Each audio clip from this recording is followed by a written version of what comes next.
ఈరోజు మన ప్రీతమ నేత జనసేనాని పవన్ కళ్యాణ్ గారు ఆదేశాల మేరకు మన రాజానగరం నియోజకవర్గ శాసనసభ్యులు మన ప్రియతమ నేత బత్తుల బలరామకృష్ణ గారు సారథ్యంలో మన రాజానగరం నియోజకవర్గం నుంచి సుమారు 1300 నుంచి 1400 కిలోమీటర్ల దూరంలో ఉన్న కర్ణాటక రాష్ట్రంలో ఘాటి అనే పట్టణంలోకి రావడం జరిగిందండి.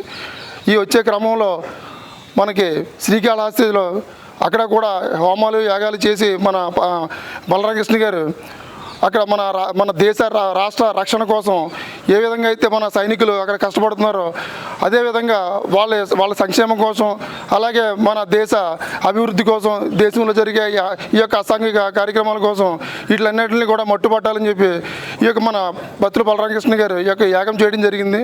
అలాగే మన ఘాటి యొక్క పట్టణంలో కూడా ఈ యొక్క యాగాలు హోమాలు చేయడం జరిగిందండి.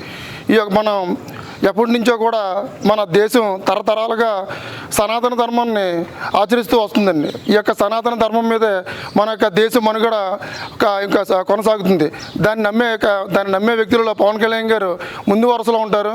ఆ యొక్క క్రమంలో సుబ్రహ్మణ్య స్వామి మొత్తం ఎన్నైతే ఉన్నాయో దీంట్లో మన దేశంలో ఈ దేవాలయాలు అన్నీ కూడా సందర్శించి అక్కడ యాగాలు చేయమని పవన్ కళ్యాణ్ గారు ఆదేశించడం, అదే క్రమంలో ఈ యొక్క ఎమ్మెల్యేలు ఎమ్మెల్సీలు నాయకులు ఈ యొక్క కార్యక్రమాన్ని ఎంతో భక్తి శ్రద్ధలతో ఈ యొక్క 2 రోజులుగా ఈ రోజు కూడా ఎంతో భక్తి శ్రద్ధలతో చేసి మన యొక్క దేశ రక్షణని అలాగే మన దేశంలో ఉన్నటువంటి ప్రజలు అలాగే దేశాన్ని కాపాడే మన యొక్క రక్షక భటులు అందరూ కూడా క్షేమంగా ఉండాలి, ఈ యొక్క యుద్ధంలో కుయుక్తి పన్నుతున్న పాకిస్తాన్ని మట్టుపట్టాలని చెప్పి మన యొక్క దేశాన్ని ముందుకు నడిపించాలని మన బత్తుల బలరామకృష్ణ గారు చేసి యాగానికి మేము అందరూ రావడం జరిగిందండి.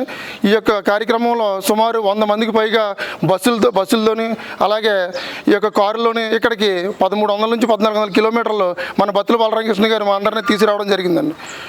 జై హింద్.